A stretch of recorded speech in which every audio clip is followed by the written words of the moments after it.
ونعوذ بالله من شرور أنفسنا ومن سيئات أعمالنا من يهد الله فلا مضل له ومن يضلل فلا هادي له ونشهد أن لا إله إلا الله وحده لا شريك له ونشهد أن سيدنا وسندنا وحبيبنا ومولانا محمدا أرسله بالحق بشيرا ونذيرا وداعيا إلى الله بإذنه وسراجا منيرا فقد قال الله تعالى في كلامه المجيد والفرقان الحميد সবাই পড়েন আউযু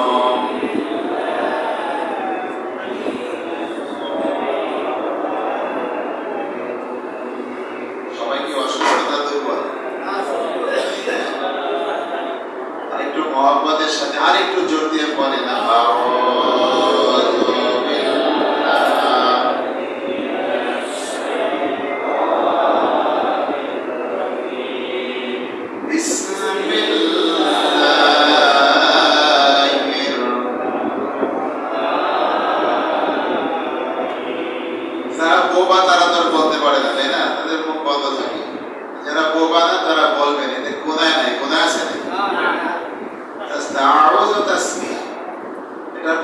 মুসলমানের প্রতিদিন পড়া উচিত পড়া লাগে তাই না তাআউযু হলো আউযু বিল্লাহি মিনাশ শাইতানির রাজিম শয়তান থেকে আল্লাহ তাআলার কাছে পানাহ চাওয়া কারণ শয়তান এমনই একদল শয়তান যাকে আল্লাহ তাআলা ছাড়া আর কেউ বাধা দিতে পারে আটকে রাখতে পারে না এমন কোন শক্তি এই পৃথিবীতে কারো কাছে আছে আল্লাহর কাছে চাইতে পারে এই দোয়া করতে যদি কৃপণতা করেন তা শয়তান তো আপনাকে ঘিরে ধরবে তাসমিয়া আল্লাহ তাআলার নামে শুরু করা সকল কাজের শুরুতে বিসমিল্লাহ পড়া বিসমিল্লাহির রহমানির রহিম আমি শুরু করে দিছি তার নামে ওই আল্লাহ তাআলার নামে যিনি রহমান এবং রহিম দয়ালু এবং মেহেরবান সুবহানাল্লাহ তাই সকলেই মহব্বতের সাথে পড়েন বিসমিল্লাহির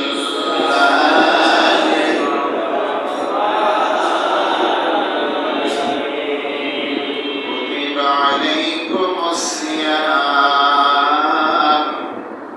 কামা কুতিবা আলাল্লাযীনা মিন ক্বাবলিকুম লাআল্লাকুম তাত্তাকুন وقال تعالى أقيم الصلاة وآتوا الزكاة واركعوا مع الراكعين قال رسول الله صلى الله عليه وسلم المرء مع من أحببت وقال تعالى إن الله وملائكته يصلون على النبي يا أيها الذين آمنوا صلوا عليه وسلموا تسليما اللهم صل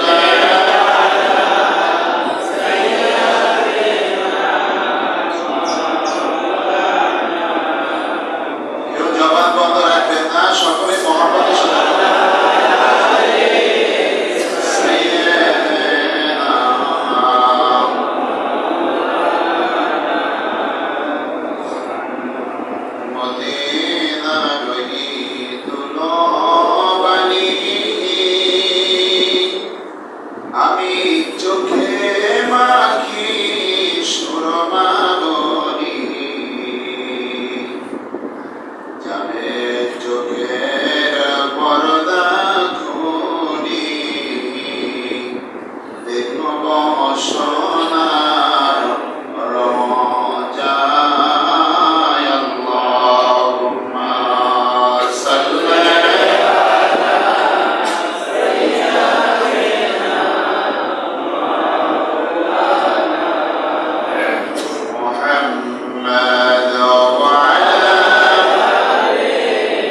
যাদের অন্তরে বকিলতা আছে, যাদের অন্তরে নবীজির মহব্বত নাই, তারা মুমিন না।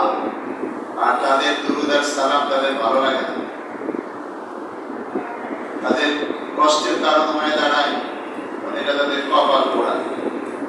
আচ্ছা, আপনাদের একটা রোগের কথা বলি, জন্ডিস, নাম শুনছেন না? হ্যাঁ, সবাই শুনছেন? আপনাদের এলাকায় কি কয়? কামাল কয় না? আঞ্চলিক ভাষায় কামাল, তা ইংলিশে বলে হলো জন্ডিস। এটা যদি সর্বোচ্চ পর্যায়ে পৌঁছায় যায়, লিভার সিরোসিস, লিভার নষ্ট হয়ে যায়। এই জন্ডিস বা কামাল যে ভাষায় আপনি বলেন না কেন, এই রোগে যারে ধরে তার নিমের পাতাও যেমন তিতা লাগে আর মধুও তেমন তিতা লাগে। কি বলেন? আপনি যে তরকারি দিবেন, যত স্বাদ করে তরকারি রান্না করে দিবেন, পোলাও, বিরিয়ানি, তেহারি, সব কিছুতে তার নাকের মধ্যে গন্ধ পায়। আমাদের দেশে, শুধু দেশে না, বিশ্বের বিভিন্ন দেশে আছে কিছু মানুষ আছে, তারা হলো নবী বিদ্বেষী। নবীজির যে কোনো কথা শুনলে তাদের ভালো লাগে না, নবীজির দুরূদ আর সালাম তাদের ভালো লাগে না। কারণ কি? তাদের অন্তরের মধ্যে নবীজির বিদ্বেষ, সেই জন্ডিস হয়ে গেছে। এই জন্য তাদের অন্তরে নবীর প্রেম নাই, নবীর ভালোবাসা নাই, নবীজির আদর্শ তাদের ভালো লাগে না। হুজুর আপনি কি করেন? টুপি ছাড়া কি নামাজ হয় না? সৌদি আরব কত দেখলাম টুপি ছাড়া নামাজ পড়ে। বা ইহরাম অবস্থায় টুপি পরা নিষেধ, সে সময় টুপি পরা যায় না, এটা আল্লাহর বিধান। তখন আপনি টুপি পরলে আপনার গুনাহ হবে, কিন্তু অন্য অন্য সময় আপনার টুপি না পরলে আপনি সওয়াব পাবেন না। আপনি কি দেখছেন মক্কা মদিনার ইমামরা এই ইহরাম অবস্থায় ছাড়া তারা কখনো টুপি ছাড়া নামাজ পড়ছে? কোন মসজিদের ইমামরা পড়ে না? এই ধরনের কিছু লোক আছে না, সুন্নতি পোশাক পরতে চায় না। কেন পড়তে চায় না? ওই নবীজির প্রেম নাই। শার্ট পরে কি নামাজ হয় না? ইমাম সাহেব মাসলা দিয়ে দেয়, কত নামাজ কি হয় না?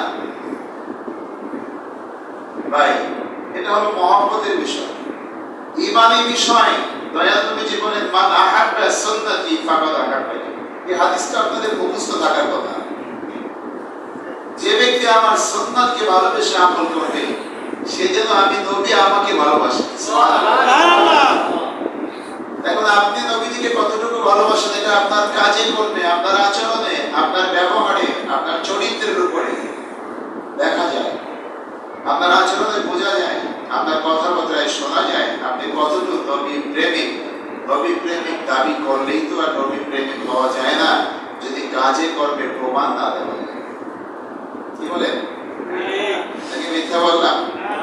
আমার প্রিয় ভাইরা, আজ জুমাতুল বিদা, এই রমজানের শেষ জুমা। আগামী বছর এই জুমা আমরা পাই কিনা কেউ জানে না।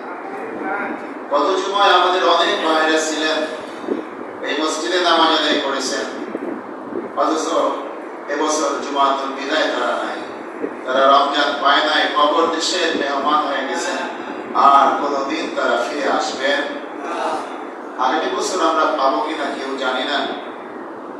তাই এই জুমা যেন কারো তরফ না হয়। যারা এখনো দুনিয়া ব্যবসা বাণিজ্য নিয়ে ব্যস্ত আছেন, জুমার নামাজটা পড়েন ভাই। কবরে গেলে বহুত সময় পাইবেন, আসতে চাইবে যে আল্লাহ পাঠায় দাও, আর ব্যবসা করুন না, খালি মসজিদে করে থাকো। একটা মুহূর্ত আল্লাহ তোমাকে ভুলবো না, আল্লাহ বলবে কোনো কাজ হবে না, আর সুযোগ নাই। এটা আমি আগেই বলে দিয়েছিলাম যে মরার পরে আর ফেরত যাওয়া যায় না, যাবে না, এখন আর সময় নাই, এই কবরই থাকবে। তখন আফসোস করা ছাড়া আমাদের আর কোনো উপায় নাই। ওই দেখবেন যে আসামি পুলিশে ধরলে কয় স্যার আমি কিছু করি নাই, যা করছি ভুল করে রেখেছি, আর করুন না স্যার, আর করুন না, ছেড়ে দেন। না, দুনিয়াতে তো উকিল আছে, এই যে আমাদের অ্যাডভোকেট সাহেব আছে, অ্যাডভোকেটদের উসিলায় তারা জেল থেকে বের হয়ে যায়। যারা দোষী তাদের সাজা হয়, কিন্তু কবরে গেলে আর সারা পাওয়ার কোনো উপায়। কোর্ট বসবে কখন? সে হাসরের ময়দানে তার আগে আর কোর্ট বসবে না, কিন্তু সেখান থেকে দুনিয়ায় ফিরে আসা যাবে না। যাবে? যাবে না। আমি কয়েকটা বিষয় আপনাদের, খুবই গুরুত্বপূর্ণ কয়েকটা বিষয় আপনাদের মাঝে তুলে ধরবো। আপনারা মনোযোগ দিয়ে যদি শোনেন, আমল করার নিয়তে আপনাদের কাজে লাগবে। প্রথমত হলো, আমি যে আয়াতে কারিমা তেলাওয়াত করেছি প্রথম, সেই আয়াতের তরজমাটা আপনাদেরকে শোনাবো। বিসমিল্লাহির রহমানির রহিম। আল্লাহ রাব্বুল আলামিন বলতেছেন, কুতিবা আলাইকুমুস সিয়াম। এই আয়াতের ব্যাখ্যা করতে ঘন্টার পর ঘন্টা সময় চলে যায়, কিন্তু আয়াতের ব্যাখ্যা শেষ হবে না, বিশাল ব্যাখ্যা। আমি সংক্ষেপে বলতেছি যে আল্লাহ বলতেছেন, তোমাদের উপরে আমি আল্লাহ রোজা ফরজ করেছি। রোজা রাখা কি ফরজ না ওয়াজিব? ফরজ। কার হুকুম? আল্লাহর হুকুম। রোজা আমি ফরজ করেছি কেন? কামা কুতিবা আলাল্লাযিনা মিন ক্বাবলিকুম। তোমরা মনে করো না যে শুধু রোজা মনে হয় তোমাদেরকে উপরে আমি ফরজ করেছি, না, আমি প্রত্যেকটা জাতি মানে প্রত্যেক নবীর উম্মতের উপরে আমি রোজা ফরজ করেছিলাম। সুবহানাল্লাহ বলেন। কি করেছিলাম? রোজা ফরজ করেছিলাম। কেন ফরজ করেছিলাম? লাআল্লাকুম তাত্তাকুন। লাআল্লাকুম তাত্তাকুন, যাতে তোমরা মুত্তাকিন হতে পারো, যাতে তোমরা কি হতে পারো? মুত্তাকিন বা পরহেজগার হতে পারো। এই পরহেজগারের একটা ছোট্ট একটা সংজ্ঞা আপনাদের কাছে আমি দেব।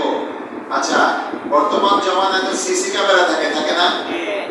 বিভিন্ন অফিস, আদালত, কল কারখানা, দোকানপাটেও এখন সিসি ক্যামেরা আছে। সিসি ক্যামেরা মানে সিকিউরিটি ক্যামেরা, মানে হলো পাহারাদার। সেটা দেখে কে কি করে, কে কি বল মানে কাজ করে, কে টাকা চুরি করলো কিনা, মাল চুরি করলো কিনা, ফ্যাক্টরি থেকে মাল চুরি করলো কিনা, ক্যাশ থেকে টাকা চুরি করলো কিনা, এইগুলো দেখে। এইগুলো দেখার পরে যখন মালিক চেক দেয়, তখন ধরা পড়ে কে এখান থেকে চুরি করছে। আচ্ছা, এই সিসি ক্যামেরা যে সমস্ত জায়গায় থাকে, সেই সমস্ত জায়গায় কিন্তু মানুষ সতর্ক অবস্থায় থাকে। কেন? যে আমি যদি অন্যায় করি, সিসি ক্যামেরা তো রেকর্ডিং হয়ে যাবে, আমাকে দেখে ফেলবে, আমি ধরা পড়ে যাব। দেখেন, আল্লাহ তাআলা বিনা সিসি ক্যামেরায় আমাদের মাঝে এমন একটা সুন্দর তাকওয়া স্থাপন করে দিলেন।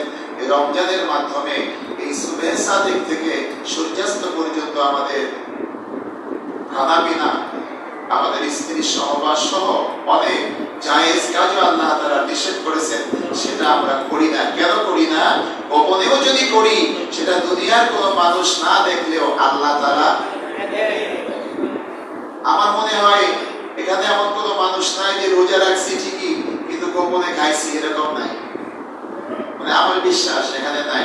কেন নাই? যে এরা হলো এক ধরনের মুনাফিক। এই রোজাদার যারা আল্লাহ তাআলার জন্য রোজা রাখে, আপনি ঘরে থাকবেন, আপনার স্ত্রীও দেখবে না যে আপনি এক গ্লাস পানি পান করছেন। ইচ্ছা করলে এরকমের পান করা যায় না? যায়। অনেকের বাসায় তো স্ত্রীও থাকে না, বা আলাদা গিয়ে আপনি শরবত খাইলেন, কেউ দেখবে না। কিন্তু আমরা কেন পান করি না? আল্লাহ তাআলা। এটা কিন্তু একটা ছোট বিষয় না, একটা বিশাল একটা বিষয়, গভীর চিন্তার বিষয়। ঠিক তেমনি ভাবে আল্লাহ তাআলা বলেন, ও আমার বান্দা বান্দীরা, তুমি যখন অন্যায় করতে যাও, যখন সুদের হিসাবটা করো, যখন ঘুষের টাকা নাও, যখন জমির আইল ফেলো, এতিমের হক নষ্ট করো, আত্মীয়র হক নষ্ট করো, ওজনে কম দাও, নেওয়ার সময় বেশি নাও, সিন্ডিকেট করে বাজারে দাম বাড়ায় দাও, মানুষের উপরে জুলুম করো, তখনও আমি আল্লাহ দিয়ে কি এটা বিশ্বাস করি? তুমি যখন রোজা রেখে খাও না, পান করো না, আমি আল্লাহ দেখে ফেলবো, তোমার রোজা হবে না, তুমি পুরস্কার পাবে না, তোমার গুনাহ মাফ হবে না, পরকালে আমি আল্লাহ আমার হাতে তুমি পুরস্কার দিতে পারবে না। এটা ভেবে তুমি রোজা রাখো। সময় না হলে ইফতার করো না। কত শত পদে কত সুস্বাদু খাবার ইফতারি তোমার সামনে রেডি থাকে, সময় হওয়া না পর্যন্ত তুমি মুখে দাও না। ও বান্দা, ঠিক তেমনি ভাবে আমি যে নির্ধারণ করে দিয়েছি সীমানা, তুমি যা কিছু করতে আমি নিষেধ করেছি এটা তুমি করবে না। এটা যতক্ষণ পর্যন্ত তোমার অন্তরের মধ্যে স্থাপন না হবে, তাহলে তোমার ওই রোজাও তোমার জীবনে কোনো কাজে আসবে না। বুঝাইতে পারি না বুঝছেন? সীমা যদি আমরা লঙ্ঘন করে ফেলি রোজা হবে না। যদি মনে করি যে সারাদিন 14 ঘন্টাই তো রোজা রাখলাম, 5 মিনিট আগে ইফতার করলে কি হবে? রোজা হবে? থাকবে থাকবে না। এমনি ভাবে আপনার জীবনে, আমাদের জীবনের সকল কাজগুলো সীমা অতিক্রম করলে আগেও করা যাবে না, কমও করা যাবে না, বেশিও করা যাবে না। আল্লাহ রাসূলের হুকুম যতটুকু, ততটুকুই আমাদের সীমা অনুযায়ী আমাদেরকে পালন করতে হবে। এটাই হচ্ছে আমাদের রোজার শিক্ষা। আবার অনেকে আছে কয় রোজার মাস, এই রোজার মাসের সুদের হিসাব থেকে বাদ দিয়ে তো রোজার পরে দেওয়া যাবে, আছে না? পাপের কাজ আছে অনেক, 2 নম্বরই কাজ আছে, কয় রোজা এটা করবো না, এটা থাক, রোজার পরে দেখবো। তাহলে আপনার এই রোজায় কোনো কাজে আসবে? এই রোজা কোনো উপকারে আসবে? আসরের ময়দানে আল্লাহ আপনাকে পুরস্কার দিবেন? দিবেন না।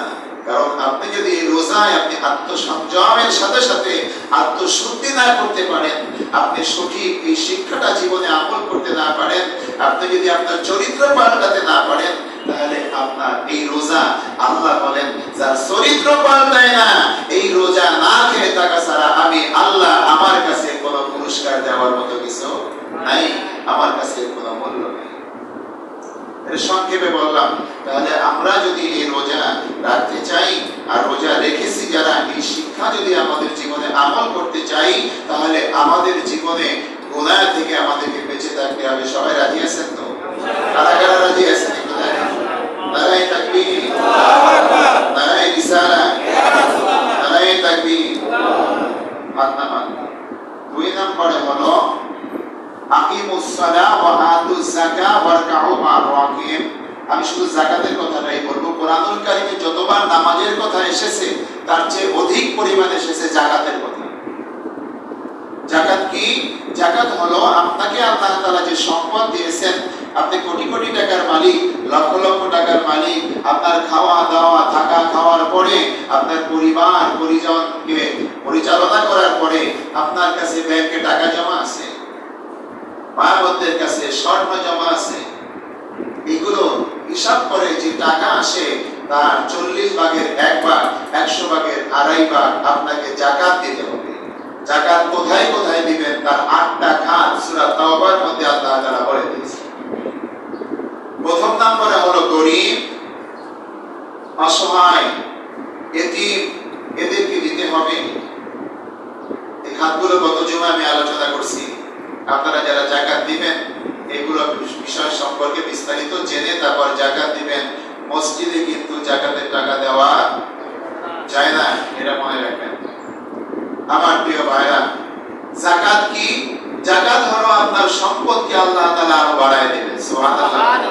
আল্লাহ বলেন যাকাত তোমাকে সম্পদ আরো বাড়ায় দেয়, আর যাকাত না দিলে তোমার সম্পদ আরো কমায় দেয়। হাসরের ময়দানে যারা যাকাত দিবে না তাদের ব্যাপারে হাদিস শরীফে আসছে, দয়াল নবীজি বলেন এই সম্পদটাকে সাপের আকারে প্রকাশ করা হবে, সাপের মতো আসবে, বিষাক্ত সাপ এসে তোমাকে সবল মারবে, আর তুমি যখন চিল্লাইবে আর কাঁদবে, কেন আমাকে আযাব দেওয়া হয়, আমি কেন সাপের সবল খাইতেছি, আমি কেন কষ্ট পাইতেছি, তখন আল্লাহ তাআলা বলবেন, ওই সাপটাই আল্লাহ তাআলা তাকে দিয়ে বলাইবেন যে আমি তোমার সেই যাকাতের সম্পদ, যে যাকাত তুমি দেও নাই, সেই সম্পদ আমি সাপ হয়ে তোমাকে এখন আক্রমণ করতেছি। কি সম্পদ? যাকাত। এই যাকাতে আমাদের সম্পদের সাপ হইতে পারে না, আল্লাহ বানাইতে পারে না। এই ক্ষমতা আল্লাহর আছে না নাই? আছে। আর মহিলাদের ব্যাপারে আমার রাসূল বলেন যে সমস্ত মহিলারা স্বর্ণ অলংকার লকারের মধ্যে ঢুকায় রাখে, ব্যাংকের লকারে রাখে, যাকাত দেয় না, হাসরের ময়দানে এই সমস্ত স্বর্ণ অলংকার আগুনের মধ্যে তাপ দেওয়ার পরে এটা লাল হয়ে যায়। কি হয়? লাল হয়। সেটা আগুনে পরিণত হয়ে যায়। সেটা দিয়া তাদের শরীরে সেকা দেওয়া হবে, দাগ দেওয়া হবে। আর তখন তারা চিল্লাইবে, তখন বলবে যে তোমরা যে তোমাদের স্বর্ণ এবং গহনা যাকাত দেওয়া নাই, আজকে তার স্বাদ আস্বাদন করো, স্বাদ ভোগ করো, কেমন লাগে। তো যাকাত হলো মানুষের সম্পদ বাড়ায় দেয়, সম্পদ পবিত্র করে। আর যাকাত না দিলে পুরো সম্পদটা আপনার ধ্বংস হয়ে যাবে, দুনিয়ায় আপনার ক্ষতি হবে, আখিরাতেও ক্ষতি হবে, পেনশন জীবনে মাথা থেকে যাবে না। প্রিয় ভাইরা আমার, আল্লাহর হুকুম মানলে শান্তির অভাব নাই, আল্লাহর হুকুম না মানলে অশান্তির কোনো শেষ নাই। মরণ পর্যন্ত আপনাকে অশান্তি ভোগ করতে হবে। কবরে গেলে বিপদগ্রস্ত হবেন, হাসরে বিচারে পুলসিরতে সব জায়গায় ধরা খেয়ে যাবেন। মনে রাখবেন, সিসি ক্যামেরায় ফাঁকি দেওয়া যায়, মাস্ক পরে, মুখোশ পরে, চুরি করে, করে না? হ্যাঁ, যাতে চেহারা না দেখা যায়, আছে না? আবার সিসি ক্যামেরা বন্ধ করে চুরি করে যাতে না দেখা যায়। কিন্তু আল্লাহর ক্যামেরা থেকে বাঁচার কোনো উপায় আছে? আল্লাহর ক্যামেরা হলো চারটা। কয়টা? কয়টা? একটা হলো আপনার আমার শরীরের এই বডির যে অঙ্গ প্রত্যঙ্গ, এটা হলো একটা সাক্ষী, একটা ক্যামেরা। দুই নম্বরে হলো যে জমিনে বসে মানুষ ভালো এবং মন্দ কাজ, যে কোনো কাজ সংগঠিত করে। এই মসজিদে আমরা এসেছি, এটা ভিডিও হইতেছে, ভিডিও রেকর্ডিং হইতেছে। আল্লাহ তাআলার কাছে, আল্লাহ তাআলার কাছে এটা ভিডিও হইতেছে। কয়টা? নিচতলায় আর বসার জায়গা হবে না, আপনারা দোতলায় যান, দোতলায় পর্যাপ্ত জায়গা আছে, তিনতলায়, চারতলায় অনেক জায়গা আছে, উপরের দিকে যান। ভাইরা আমার, তো আমাদের সাক্ষী একটা হলো আমাদের অঙ্গ প্রত্যঙ্গ, দুই নম্বরে হলো কি? জমিন, যে জমিনে আমরা কাজ, ভালো কাজ অথবা খারাপ কাজ সংগঠিত করি। তিন নম্বর হলো অদৃশ্য ফেরেশতা, যে ফেরেশতা এখানে আছে, রহমতের ফেরেশতা, আমরা দেখি না, ফেরেশতারা আমাদের দেখে, আমাদের কথা তারা শোনে, আমাদের জন্য গুনাহ মাফের জন্য তারা দোয়া করতেছে। সুবহানাল্লাহ, সুবহানাল্লাহ। চার নম্বরে হলো আমল নামা, ডান কাঁধে একজন আছে, বাম কাঁধে একজন আছে। এই কাঁধে একজন ডান কাঁধের জন্য নেকি লেখে, বাম কাঁধের জন্য গুনাহ লেখে। তো বাম কাঁধের জন্য কাজ এখন বন্ধ, মসজিদে ঢোকার পরে তার কোনো কাজ নাই, কারণ এখানে কেউ গুনাহ করে না, করে মসজিদে ঢোকার পরে কেউ গুনাহ করে না, তার লেখাপড়া বন্ধ। ডান কাঁধের জন্য লেখতেছে, লেখতেছে তো লেখতেছে দ্রুত গতিতে, তার কোনো সীমা নাই। সুবহানাল্লাহ, সুবহানাল্লাহ। প্রত্যেকের আমল। এই চারজন হলো আমাদের সাক্ষী বা ক্যামেরা। আল্লাহ বলেন, কুল্লা শাইইন আহসাইনাহু কিতাবা, বান্দা যা কিছু বলো, যা কিছু করো, যা কিছু কল্পনা করো, আমি আল্লাহ সব রেকর্ডিং করে রাখতেছি। হাশরের ময়দানে বাবা আমি পড়ি নাই, আমি আল্লাহ ভিডিও আকারে দেখাই দেব। সুবহানাল্লাহ, আল্লাহ দেখাইতে পারে না? আল্লাহ তাআলা সব কিছু করে। সুবহানাল্লাহ বলেন, সুবহানাল্লাহ। তাহলে যাকাত দিতে হবে, যাকাত না দিলে লাভ না ক্ষতি? আর দিলে লাভ না ক্ষতি? দিলে লাভ, না দিলে ক্ষতি। যাকাত দিলে লাভ, না দিলে ক্ষতি। দিলে সওয়াব, না দিলে গুনাহ। দিলে সম্পদ বাড়বে, না দিলে সম্পদ কমবে। কোনো সন্দেহ আছে? নাই। একজনে প্রশ্ন করছে যে হুজুর, স্ত্রীর সম্পদ আছে, মানে তার স্বর্ণ গহনা আছে, নিসাব পরিমাণ, যাকাত ফরজ হয়ে গেছে, এখন তার কাছে আর্থিক টাকা নাই যে সেই টাকা দিয়ে যাকাত দিবে। স্বামীর আছে, স্ত্রীর যদি সম্পদ থাকে সেটার জন্য স্ত্রী যাকাত দেওয়ার মালিক, সে যাকাত দিবে, তার জন্য ফরজ, স্বামীর জন্য। আর স্বামীর যদি থাকে যেন স্বামী দিবে, স্ত্রীর জন্য। তো সেটার মাসালা হলো, স্ত্রীর যদি সম্পদ থাকে, সে যদি এই সম্পদ, তার যদি আর্থিক টাকা না থাকে, সোনা মানে স্বর্ণ আছে, রূপা আছে, সে ওইখান থেকে যতটুকু তার যাকাত ফরজ হয়েছে ততটুকু পরিমাণ স্বর্ণ বিক্রি করে সেই টাকা তাকে যাকাত দিতে হবে। এটা হলো মাসালা। এটা গেল যাকাত। তিন নম্বর হলো ফিতরা, সাদাকাতুল ফিতরা। ফিতরা কি? ফিতরা হলো আরব দেশের সকালের খাবারের নাম হলো ফতুর। নাম কি? ফতুর, আরবিতে বলা হয় ফতুর। এখান থেকে আসছে ফিতরা, মানে ঈদের দিন যাতে আমাদের আশেপাশে যারা গরিব আছে তারা যেন সকালের খাবারটা ঈদের দিন স্বাচ্ছন্দ্যে আমাদের সাথেই খেতে পারে, তাদের জন্য কষ্ট না হয়, সেদিকে আমাদের লক্ষ্য রাখা। তাই সাদাকাতুল ফিতর আমাদের জন্য আদায় করা ওয়াজিব। আদায় করা কি? ওয়াজিব। সাদাকাতুল ফিতর 1 2 3 4 5টা ভাগে ভাগ করা হয়েছে। কয়টা ভাগে? এক নম্বরে হলো গম বা আটা, একসা পরিমাণ গম বা আটা, এর দাম আসে 110 টাকা সর্বনিম্ন। এটা আপনাকে দিতে হবে। আর আগে বলে রাখি, ফিতরার টাকা, সাদাকাতুল ফিতর, এই ফিতরার টাকা নগদ টাকা দিলে আদায় হবে না। এটা আপনাকে খাবার কিনে দিতে হবে। এখানে সকালের খাবারের জন্য বলা হয়েছে। 2 নম্বরে হলো জব। জব হলো, জবের দাম আসে 1 সা পরিমাণ, 3 কেজি 280 গ্রাম হলো 1 সা, তো এর দাম আসে 530 টাকা। খেজুর 1 সা পরিমাণ, তার দাম আসে 2310 টাকা। কিশমিশ 1 সা পরিমাণ, তার দাম আসে 1980 টাকা। আর পনির এর দাম আসে 2805 টাকা। এখন আপনার সাধ্য অনুযায়ী একদম বেশি যদি করি যে খাওয়া দাওয়ার পরে আমি ভালোভাবে চলতেছি, আমি ফেতরা দিব, আপনি 110 টাকা দিবেন। যাদের একটু বেশি সম্পদ আছে, আপনি খুব মোটামুটি তার চেয়ে ভালো আছেন, আপনি 200 টাকা দেন, 300 টাকা দেন। তার চেয়ে আপনি মোটামুটি ভালো আছেন, স্বাচ্ছন্দ্যে আছেন, টাকা পয়সা জমা আছে, আপনি 500 করে দেন জন প্রতি। এরপরে কারো যদি একটু বেশি সামর্থ্য থাকে 1000 করে দেন। এভাবে 1500, 2000, 2500, সর্বোচ্চ 2805 টাকা জন প্রতি। ঈদের দিন সকালবেলাও যদি আমার ঘরে কোনো সত্য ভূমিষ্ঠ সন্তান আসে, তার যাই সাদকাতুল ফিতর দিতে হবে। কি দিতে হবে? সাদকাতুল ফিতর। এটা হলো টাকা না, খাবার। আর জাকাতে আপনি টাকা দিতে পারেন। জাকাতের টাকা দিয়ে তাকে হেল্প করবেন, বাজার ঘাট করে দিতে পারেন, তার শাড়ি লুঙ্গি সহ তার ব্যবসার কার্যক্রমের জন্য, ব্যবসা করার জন্য কিছু টাকা দিয়ে ব্যবসা করাই দিতে পারেন, একটা রিক্সা কিনে দিতে পারেন, একটা অটো কিনে দিতে পারেন। এভাবে জাকাতের টাকা দেওয়া যায়। বিশেষ করে আপনি জাকাত দেওয়ার ক্ষেত্রে, সাদকা দেওয়ার ক্ষেত্রে যারা আপনজন, আত্মীয় স্বজনের মধ্যে, পাড়া প্রতিবেশীর মধ্যে যারা গরিব অসহায়, তারা হলো অগ্রাধিকার। তাদেরকে আপনারা আগে দিবেন, তারপরে তুলে দিবেন। কারণ আমার রাসূল বলেন, যারা আত্মীয় স্বজনদেরকে দান করে তাদের 2টা হক আদায় হয়। কয়টা? এক হলো দান করার সওয়াব পায়, দ্বিতীয়ত আত্মীয়তার হক রক্ষা করার সওয়াব পায়। সুবহানাল্লাহ। আমরা এদিকে লক্ষ্য রাখবো ইনশাআল্লাহ। 3 নম্বরে হলো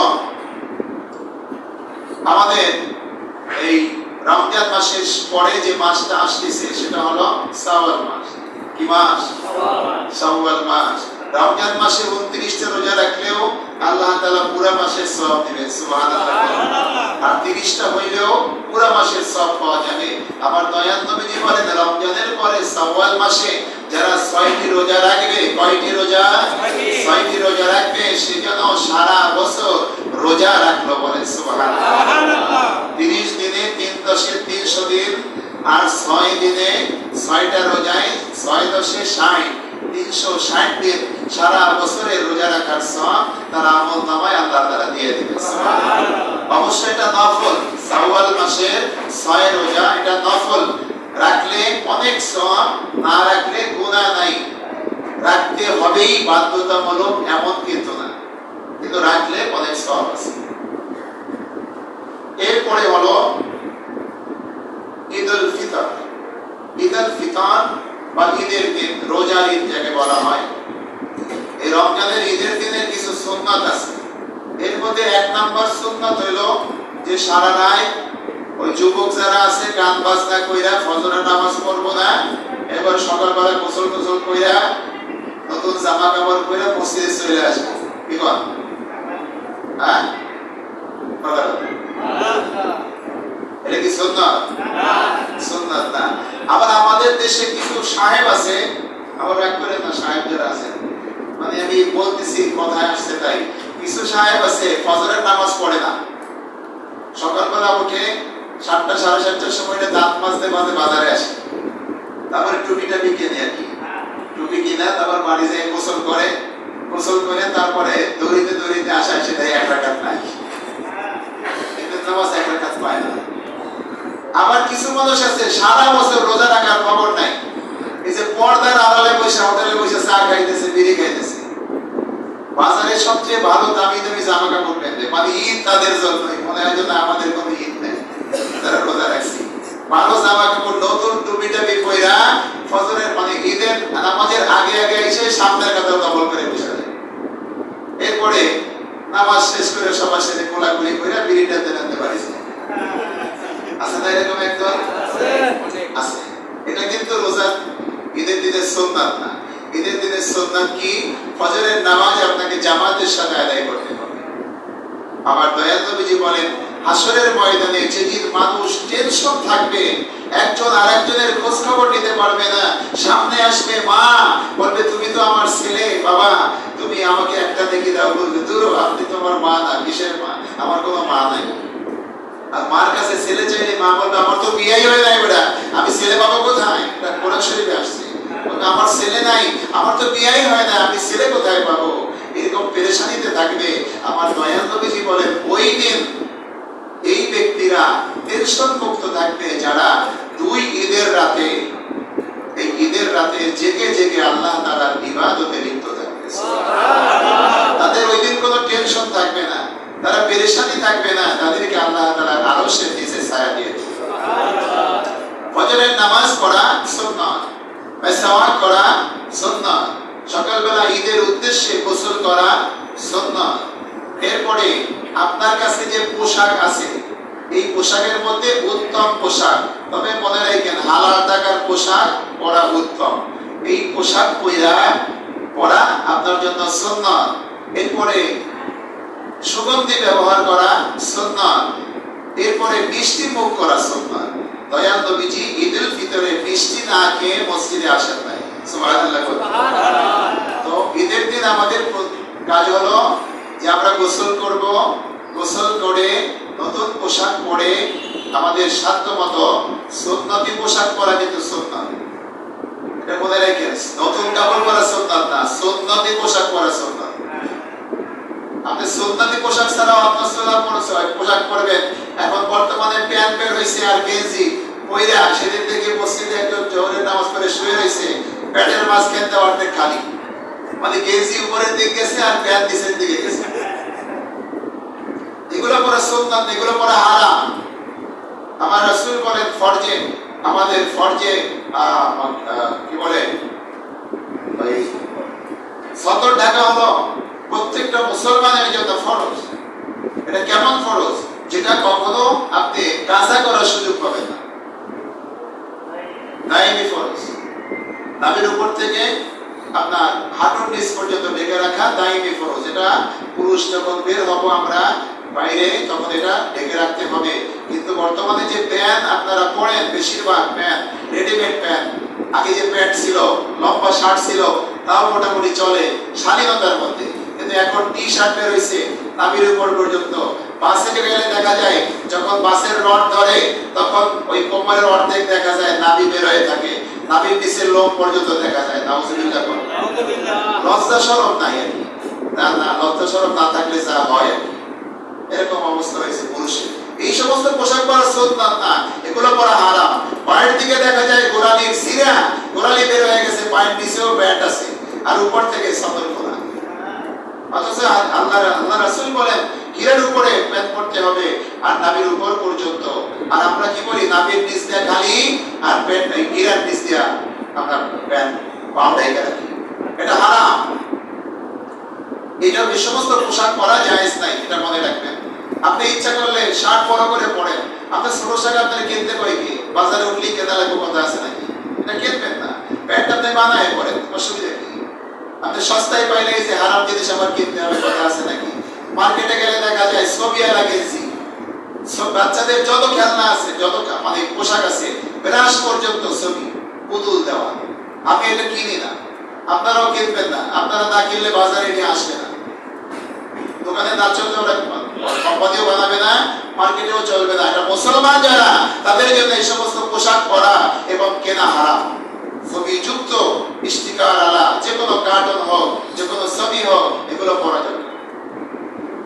তো ঈদের দিন এই সুন্নাত পালন করবেন। এক রাস্তায় আসা, অন্য রাস্তা দিয়ে বাড়িতে যাওয়া, এক রাস্তা দিয়ে ঈদগাহে আসা, অন্য রাস্তা দিয়ে ঈদগাহে থেকে বাড়িতে যাওয়া, এটা সুন্নাত। এটা আমরা খেয়াল রাখবো। ঈদের দিন আমরা খেয়াল রাখবো, ঈদের দিন যেন আমার আশেপাশে, আমার প্রতিবেশী, আমার আত্মীয় স্বজন, আমার বন্ধু বান্ধব যারা গরিব আছে, আমাদের কাছে যারা টাকা পয়সা আছে, তারা যেন ঈদের দিন কষ্ট না পায়। অন্তত ঈদের দিনের জন্য হলেও যেন তারা খুশি উদযাপন করতে পারে। তাদের গায়ে যেন আমরা একটা নতুন কাপড় উঠাই দিতে পারি, তাদের সামনে যেন ভালো একটা খাবারের ব্যবস্থা করতে পারি। রাজি আছেন না সবাই? সবাই রাজি আছেন তো? ইনশাআল্লাহ। এরপরে সর্বশেষ কথা হলো ঈদের দিন শয়তান ছাড়া পায়, ঈদের নামাজের পরে শয়তান ছাড়া পায়। আর এই শয়তানকে স্বাগতম জানানোর জন্য আমাদের এলাকায় বা আমাদের দেশে কিছু লোক আছে, কিছু মানুষ আছে যারা হলো মানুষ শয়তান। শয়তানকে মানে স্বাগতম জানানোর জন্য তারা দেখবেন যে ট্যাক্সে বাজায়, বক্স আছে না, এই বক্সে গান বাজায় তাকে স্বাগতম জানায়। এরা হলো মানুষ শয়তান, এরা মুসলমান না। মনে রাখবেন, ঈদের দিন অনেক ছেলেপেলেরা, যুবকরা, বাবারা, তোমরা যারা এই কাজ করো, এই কাজ কিন্তু করো না, এটা রাসূল পছন্দ করে না। ঈদের দিন এটা খুশির দিন। ঈদের দিন আমাদের কবর আত্মীয় স্বজন যারা কবরে, তাদের দুঃখের দিন, তাদের জন্য দোয়া করতে হবে, আমরা খুশি উদযাপন করব, তাদের জন্য দান সদকা করব।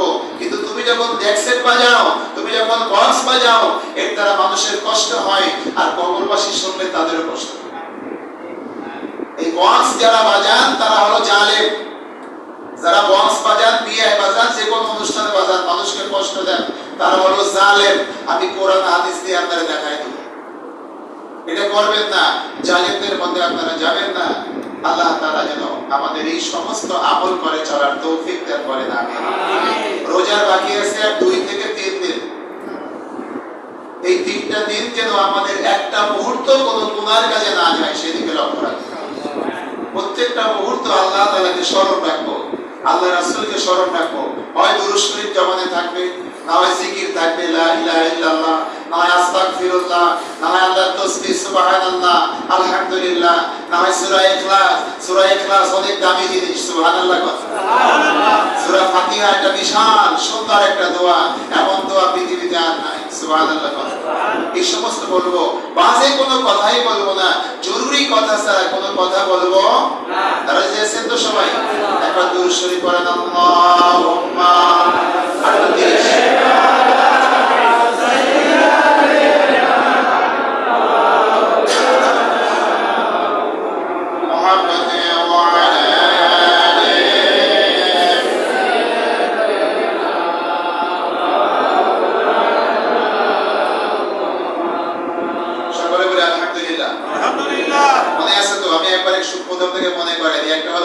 শিক্ষা আমাদের আমল করতে হবে। 2 নম্বরে হলো যাকাত দিতে হবে, 3 নম্বরে হলো ফিতরা দিতে হবে, 4 নম্বরে হলো আত্মীয় স্বজনদের হক যেটা এটা আদায় করতে হবে, 5 নম্বরে হলো ঈদুল ফিতরের দিনের সুন্নাতগুলো আমাদের পালন করতে হবে, 6 নম্বরে হলো গুনার কাজ থেকে বিরত থাকতে হবে।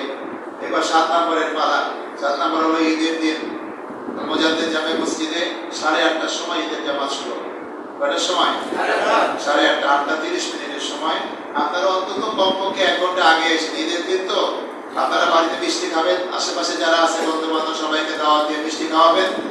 ভাই আল্লাহ আপনাদের পায়ে ধরে বলে রাগ করেন না, ওই ঈদের দিন বন্ধু বান্ধব নিয়ে আপনারা নাস্তা খাওয়ান ঠিক আছে, কিন্তু বাড়িতে বেপরদার পরিবেশ রাখেন না, এটা আল্লাহ পছন্দ করে না। যেখানে আল্লাহ রাসূলের বিরোধিতা হয়, আমল না থাকে, সেখানে আল্লাহর রহমত থাকে না, আল্লাহর রহমত চলে যায়। এরপরে আমরা মসজিদে চলে আসবো, আসার সময় কি করব? আমরা তাকবীরে তাশরিফ করব, আল্লাহু আকবার, আল্লাহু আকবার, লা ইলাহা ইল্লাল্লাহ, আল্লাহু আকবার, আল্লাহু আকবার, লিল্লাহিল হামদ। এটা আমরা পড়ি না, লজ্জা করি। এটা জোরে জোরে পড়তে পড়তে দয়াল নবীর সুন্নাত হলো মসজিদে আসা, আবার মসজিদ থেকে যাওয়ার সময়ও এই তাকবীরে তাশরিফ পাঠ করা সুন্নাত। আল্লাহ তাআলা যেন সবাইকে সুস্থ রাখেন, ভালো রাখেন, আল্লাহ তাআলা রহমতের চাদর দিয়ে ঢেকে রাখেন, গুনাহ মুক্ত রাখেন, বলেন আমিন। ওয়া আখিরু দাওয়ানা